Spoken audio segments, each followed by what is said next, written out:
Hello everyone's.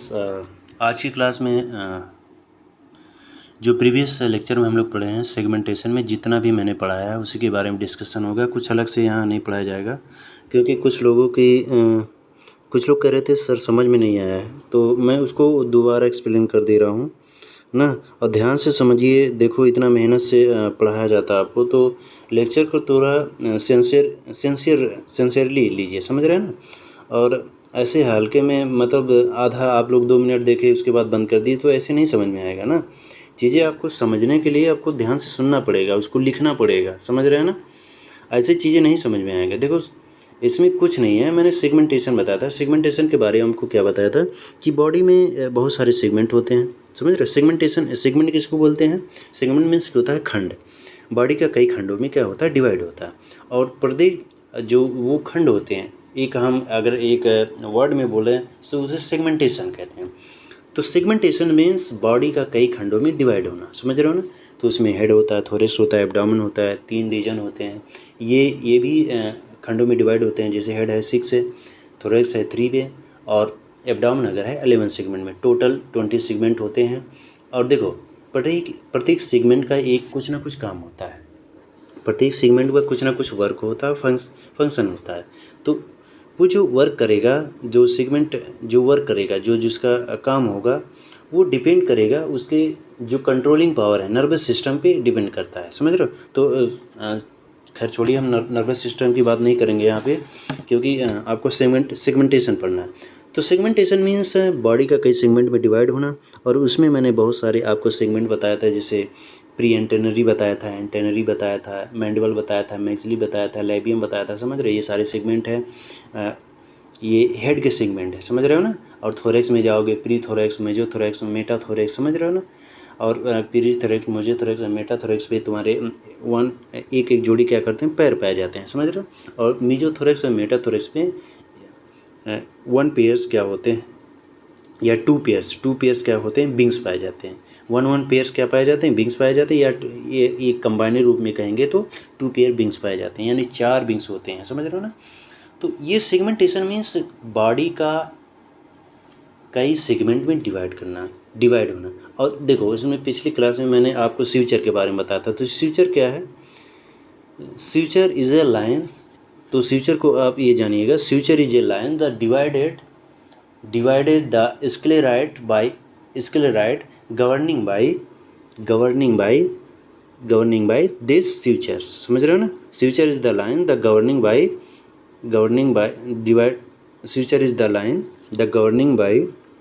these sutures by dividation of scleroid। तो ये जानिएगा कि जो स्क्लेराइड है, स्क्लेराइड का कई खंडों में डिवाइड होना, ये किससे गवर्न होगा? स्यूचर से गवर्न होगा। स्यूचर क्या होती है? एक लाइन होती है जो क्या करता है, एक स्क्लेराइड को दूसरे स्क्लेराइड से बांटती है। स्क्लेराइड क्या होते हैं? स्क्लेराइड छोटी छोटी प्लेट्स होती हैं जिससे हमारी बॉडी नहीं, सॉरी, इंसेक्ट की बॉडी मिलके बनी होती है, समझ रहे हो ना। जैसे देखो यहाँ है, मैं इस इंसेक्ट की अगर बात करूँ, देखो अब इसकी मैं बात करूँ तो इसकी बॉडी में देखेंगे आप, बहुत सारे सेगमेंट दिख रहे होंगे आपको। देखो यहाँ देख लो, ये एब्डोमेन पे सेगमेंट पाए जा रहे हैं, यहाँ पे। फिर थोरेक्स पे आ जाओगे, 1 2 3, समझ रहे हो, 3 सेगमेंट यहाँ पे हैं। यहाँ पे ये वाला रीजन जो है, ये भी थोरेक्स का रीजन है, समझ रहे हो, ये थोरेक्स का रीजन है, ये हेड का रीजन है। इसमें भी 6 सेगमेंट होते हैं, समझ रहे हो। ये क्या है? सेगमेंटेशन ही है। अब फिर मैंने उन्हें स्यूचर के बारे में बताया था। स्यूचर क्या होते हैं? स्यूचर एक्चुअली होते हैं, स्यूचर ही क्या करता है, बॉडी को एक दूसरे स्क्लेराइड से अलग करता है। जैसे देखो यहाँ पे, यहाँ देखो स्यूचर, यहाँ देखो, जैसे देखो ये वर्टेक्स है। वर्टेक्स क्या होता है? वर्टेक्स एक एरिया होता है जो 2 कंपाउंड आई के बीच में क्या होता है, प्रेजेंट होता है, समझ रहे हो ना। अब देखो ये कंपाउंड आई है, ये क्या है, कंपाउंड आई है, इसके बीच में क्या है, वर्टेक्स है। वर्टेक्स प्रेजेंट है। तो वर्टेक्स भी क्या करता है, वर्टेक्स भी जो एरिया है वो किसी न किसी स्यूचर से गवर्न होगा। ये देखो लाइन जो दिख रही है आपको, ये स्यूचर ही है। स्यूचर क्या करता है, इसको डिवाइड कर रहा है, समझ रहे हो। और इनके बीच के जो प्लेट कही जाएगी उसके स्क्लेराइड बोलेंगे। यहाँ स्क्लेराइड आप बोल सकते हैं ना, यहाँ स्क्लेराइड आप लिख भी सकते हैं, समझ रहे हो, यहाँ जगह नहीं है, नहीं तो मैं लिख देता। तो यही होता है, स्क्लेराइट होता है, छोटी छोटी प्लेट होती है, छोटी छोटी प्लेट्स, ये जानिए छोटी छोटी स्क्लेराइट क्या होती है, छोटी छोटी प्लेट होती है जिससे पूरी बॉडी बनी होती है, स्क्लेराइट को ये जानिए। और स्यूचर क्या होता है, स्यूचर वह लाइन होता है जो एक प्लेट को दूसरे प्लेट से अलग करता है, या ऐसे आप कह सकते हैं स्यूचर वह होता है जो एक जो उसका एरिया है, स्क्लेराइट का एरिया है, उसको एक डिफाइन करता है ना, उसको डिफिनिट करता है, समझ रहे हो। तो स्यूचर एक लाइन होती है, स्यूचर क्या होता है, एक लाइन होता है, एक लाइन होगा, समझ रहे हो ना। जैसे देखो ये मान लो अगर स्क्लेराइट है, समझ रहे हो ना, ये एक स्क्लेराइट है, तो देखो यहाँ पे स्यूचर है, एक लाइन है, यहाँ पे स्यूचर है, यहाँ पे स्यूचर है, ये क्या है, ये सारे स्यूचर हैं, समझ रहे हो। अब देखो उसमें बहुत सारे स्यूचर हैं, जैसे एपिक्रेनियल स्यूचर है, देखो एपिक्रेनियल स्यूचर यहाँ पे है, यहाँ पे एपिक्रेनियल स्यूचर होता है, समझ रहे हो। तो उसमें क्लैपियस स्यूचर आपको दिख रहा होगा, जब नोट्स आप पढ़ेंगे क्लैपियस स्यूचर यहाँ पे होंगे, समझ रहे हो ना। ऑक्सीप्यूट स्यूचर जब पोस्टीरियर रीजन पे जाओगे हेड के पीछे, समझ रहे हो ना, तो वहाँ पे ऑक्सीप्यूट स्यूचर पाए जाते हैं। उसमें मैंने जेना बताया था आपको, जेना क्या होते हैं, जेना एक्चुअली में कुछ नहीं होता है, वो फ्रांस के नीचे, फ्रांस के बैक पोर्शन पे, पिछले वाले पोर्शन पे, या कंपाउंड आई के पीछे वाले पोर्शन पे कुछ जो एरिया होता है उसे जेना बोलते हैं। देखो जैसे ये एरिया है, ये जेना है। फ्रांस किसको कहते हैं, देखो जैसे ये फ्रांस है, फ्रांस वर्टेक्स के नीचे जो एरिया प्रेजेंट रहेगा उसे वर्टेक्स है। ये सब हेड के रीजन, देखो माउथ पार्ट पूरा दिख रहा है कि नहीं, ये माउथ पार्ट ही है, समझ रहे हो ना। ये क्या है, माउथ पार्ट है, जो एक दूसरे माउथ पार्ट हैं जो ये दर्शाता है कि इनका जो काम है, ये फंक्शन है, फंक्शन क्या है इनका, ग्राइंड करने का, फूड को पीसने का, यही काम है, समझ रहे हो ना। यह दर्शाता है कि ये जो लाइन है यह दर्शाता है कि एक स्यूचर है, स्यूचर और स्यूचर के बीच में प्लेटें हैं, और उस प्लेटों से मिलके क्या बना है, इनकी जो बॉडी बनी है, जो माउथ बॉडी इनकी क्या हुई, बनी है, समझ रहे हो। अब देखो एक फिगर मैंने और गूगल से लिया है, इसको समझने की कोशिश करते हैं। देखो इसमें बहुत सारी चीज़ें हैं, लेकिन उतना आपको जानने की ज़रूरत नहीं, मैं बता दे रहा हूँ ऐसे ही, समझ रहे हैं ना। अगर बनाना चाहेंगे तो बना भी सकते हैं आप लोग। देखो इसमें वर्टेक्स का एरिया देखो, जैसे देखो यहाँ पे वर्टेक्स है, अभी वही चीज़ मैं बताया हूँ आपको, समझ ना। यहाँ देखो यहाँ लिखा फ्रंटल स्यूचर, देखो फ्रंटल स्यूचर कैसे बोलेंगे, देखो ये एरिया दिख रहा है आपको, देखो इसे फ्रंटल स्यूचर क्यों बोलेंगे, ये एकदम फ्रंट पे प्रेजेंट है ना, फ्रंट पे प्रेजेंट है, सामने है, तो चलो फ्रंटल स्यूचर बोल दिया, और कुछ है नहीं, समझ रहे। स्यूचर का मतलब जान ही गए, स्यूचर वह लाइन होती है जो एक प्लेट को दूसरे प्लेट से अलग करती है। प्लेट मैं किसको बोल रहा हूँ, स्क्लेराइड को बोल रहा हूँ। अगर प्लेट में बार बार बोल रहा हूँ तो किसको बोल रहा हूँ, स्क्लेराइड को बोल रहा हूँ, समझ रहे हो। स्क्लेराइड से ही मिल के ये पूरी बॉडी गवर्न होती है, समझ रहे हो। पूरी बॉडी को यही गवर्न करता है, यानी छोटी छोटी प्लेट से हमारी बॉडी बनी है, समझ, हमारी बॉडी नहीं सॉरी, इंसेक्ट की बॉडी क्या है, बनी है। तो यहाँ पे अब देखो यहाँ पे कंपाउंड आई है, यहाँ कंपाउंड आई आपको दिख रहा है, कंपाउंड आई में देखो ये लाइन दिख रही है, या ये भी स्यूचर है, ये भी स्यूचर है। स्यूचर एक लाइन है, समझ लो, कुछ होता नहीं है, समझ रहे हो ना। एक लाइन होती है, एक सीमेंटेड समझ लो लेयर, परत होती है जो एक प्लेट को दूसरे प्लेट से क्या करती है, जोड़ती है। देखो यहाँ क्लैपियल स्यूचर है, यहाँ लेब्रम आ गया, फ्रांस क्या है, वर्टेक्स से नीचे वाला एरिया फ्रांस है। यहाँ ऑक्सीपिटल स्यूचर आ जाएगा इसके पीछे, यहाँ एंटीनल रीजन है। एंटीनल मीन्स जो एंटनी होता है, जो सेंसरी ऑर्गन्स का काम करता है, उसकी बात कर रहा है। उसकी उस चीज़ें हम सारी बाद में देखेंगे। यहाँ देखो ग्लेया है, यहाँ भी स्यूचर प्रेजेंट है, समझ रहे हो ना।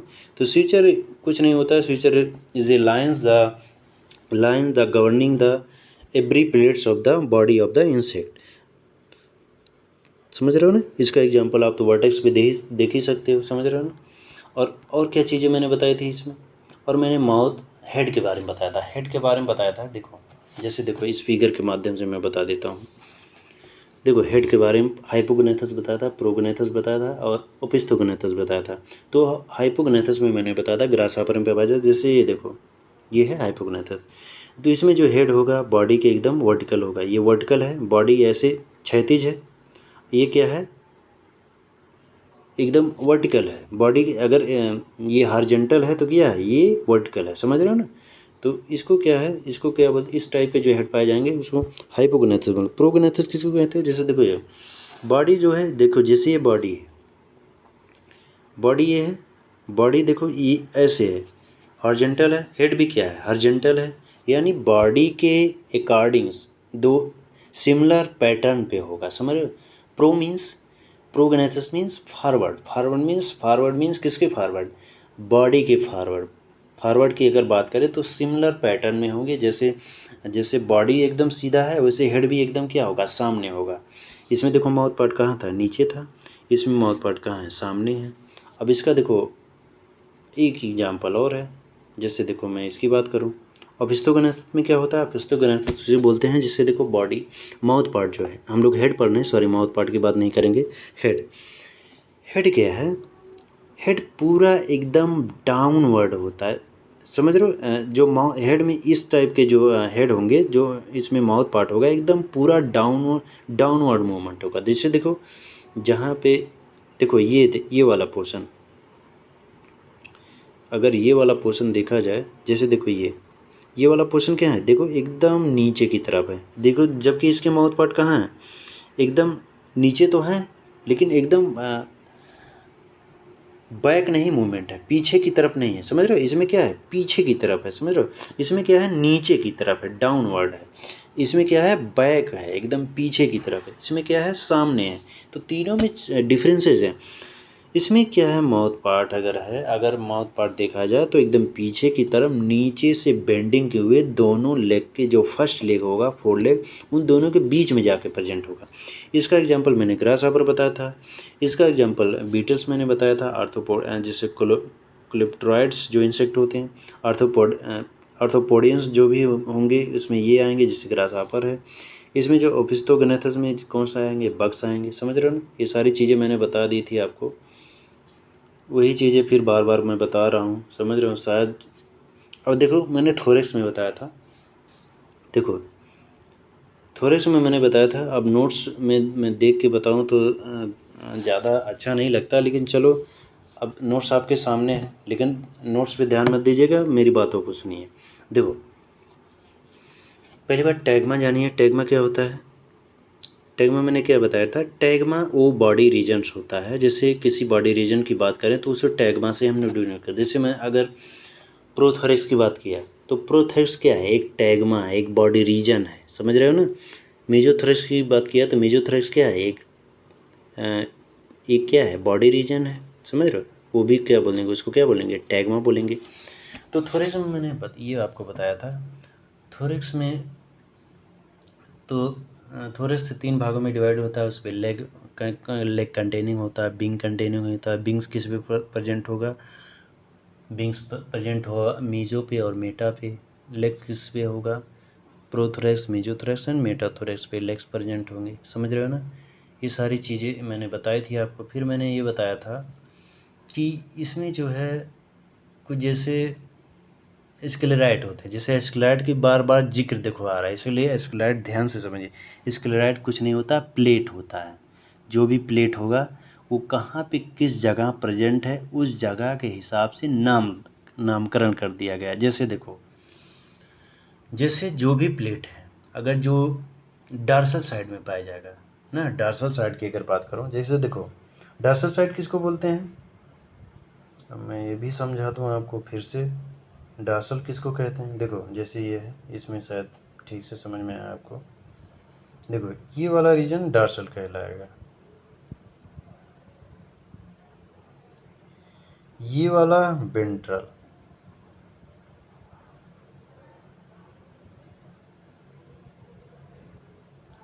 और ये नीचे वाला, नहीं सॉरी, एक मिनट, ये वाला डार्सल, समझ रहे हैं, और ये वाला लेटरल।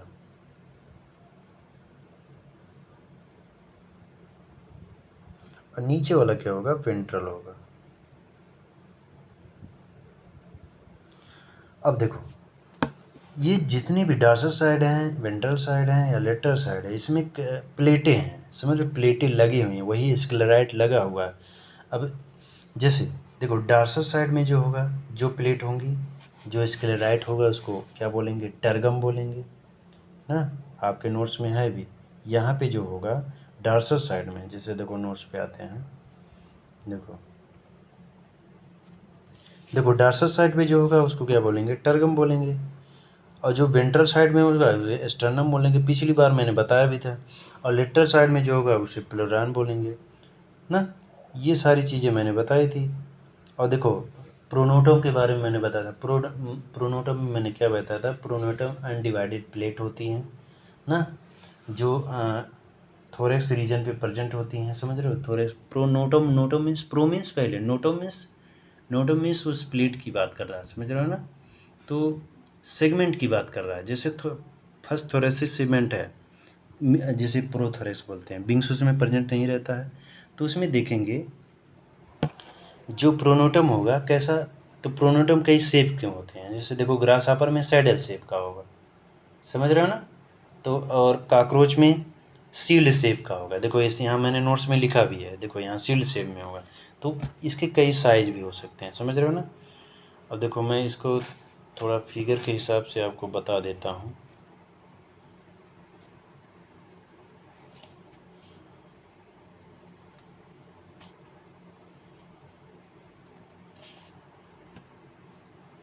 एक बार फिर से आप लोग समझ लीजिए।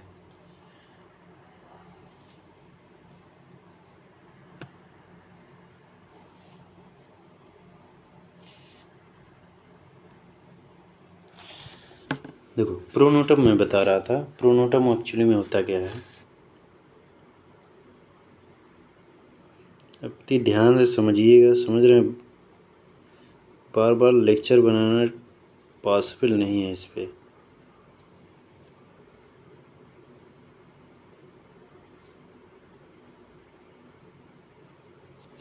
एक ही टॉपिक कई दिन से चल रहा है, समझ रहे हो ना। अब मैं आगे इसलिए नहीं बोल रहा हूँ कि आप लोग को समझ में आ जाए, लेकिन आप लोग समझने की कोशिश कर ही नहीं रहे हो, कैसे समझ में आ जाएगा। नोट्स बना नहीं रहे हो। देखो प्रोनोटम किसको बोलते हैं, जैसे देखो ये ग्रास हॉपर है, ग्रास हॉपर जो पूरी प्लेट है, जिसको हमने स्क्लेराइट अभी पढ़ा ना। देखो स्क्लेराइट भी जब मिल के, कई सारी प्लेटें मिल के जब ये प्रोनोटम का जैसे फार्मेशन कर रहे हैं, समझ रहे हो, या प्रोनोटम फार्मेशन, प्रोनोटम मीन्स जो फर्स्ट प्लेट की बात कर रहा है, थोरेक्स के फर्स्ट प्लेट की बात कर रहा है, यानी प्रोथोरेक्स की बात कर रहा है। तो यहाँ पे प्रोनोटम यहाँ पे प्रेजेंट होगा सैडल शेप में। सैडल शेप कैसा होता है जी, देखो जैसे ये कोई है इस शेप में, थोड़ा नुकीला नहीं होता है, ऐसे होता है, समझ रहे हो ना। इस शेप में रहेगा, सैडल शेप रहेगा, समझ रहे हो ना। तो यहाँ पे, यहाँ प्रोनोटम होगा, यहाँ मीजोनोटम होगा, यहाँ मेटानोटम होगा, जैसे थोरेक्स का नाम है उसी हिसाब से नोटम। तो प्रोनोटम, नोटम क्या है, अनडिवाइडेड प्लेट होती है जो थोरेक्स पे प्रेजेंट होती है, समझ रहे हो ना। प्रोनोटम फिर मीजो पे वो भी अनडिवाइडेड ही रहेगी, मेटाथोरेक्स पे वो भी क्या होगी, अनडिवाइडेड होगी। तो आई थिंक मैंने काफ़ी चीज़ सारी चीज़ें बताई मैंने, एपिक्रेनल फ्यूचर के बारे में बताया, क्लैपियल फ्यूचर के बारे में बताया आपको, समझ रहे हो। नोट्स में सब है, समझ रहे हो ना। जो नोट्स अभी पुराने ही नोट्स वही है, समझ रहे हो, वही नोट्स को मैं डिस्कशन कर रहा हूँ, कोई नया नोट्स नहीं है इसके लिए। तो उस नोट्स को ध्यान से पढ़िए। क्लैपियल फ्यूचर के बारे में बताया, वर्टेक्स के बारे में बताया, जेना के बारे में बताया, फ्रांस के बारे में बताया, ऑक्सीपिटल फ्यूचर के बारे में बताया, समझ रहे हो ना। उसमें इंटरनली जो पोर्शन थे उसके बारे में बताया, सेगमेंट के बारे में बताया, कितने सेगमेंट होते हैं, हेड के कितने सेगमेंट होते हैं, बॉडी के कितने सेगमेंट होते हैं, थोरेक्स के कितने सेगमेंट होते हैं। फिर मैंने आपको स्क्लेराइड में के कितने टाइप के स्क्लेराइड प्रेजेंट होते हैं, थोरेक्स पे कितने टाइप के होते हैं, 3 टाइप के ना। तो टर्गम जिस डॉर्सल साइड में ना, वेंट्रल साइड में जो होगा उसे स्टर्नम बोलेंगे, लेटरल साइड में जिस जो होगा उसे प्लूरान्स बोलेंगे, समझ रहे हो। ये सारी प्लेटें होती हैं, ये तो यही सारी चीज़ें हैं, समझ रहे हो। और टॉपिक में कुछ नहीं है, थोड़ा टेक्निकल सब्जेक्ट है और टर्म आते हैं, इसलिए बार बार वीडियो को देखेंगे तो समझ में आ जाएगा। बहुत ज़्यादा टफ भी नहीं है, समझ रहे हो ना। इतना ज़्यादा आप लोग लेके इसको गंभीर मत होइए, समझ रहे हैं ना। तो इजी वे में पढ़िए, समझ रहे हैं ना, थोड़ा थोड़ा करके पढ़िए, सब समझ में आएगा। और इसे रेगुलर पढ़िए, समझ रहे हैं ना। तो एंटोमोलॉजी आपको एक दिन में समझ में नहीं आने वाली, समझ रहे हैं ना। तो ध्यान से थोड़ा सिंसियर हो जाइए। बस आज के लिए इतना ही।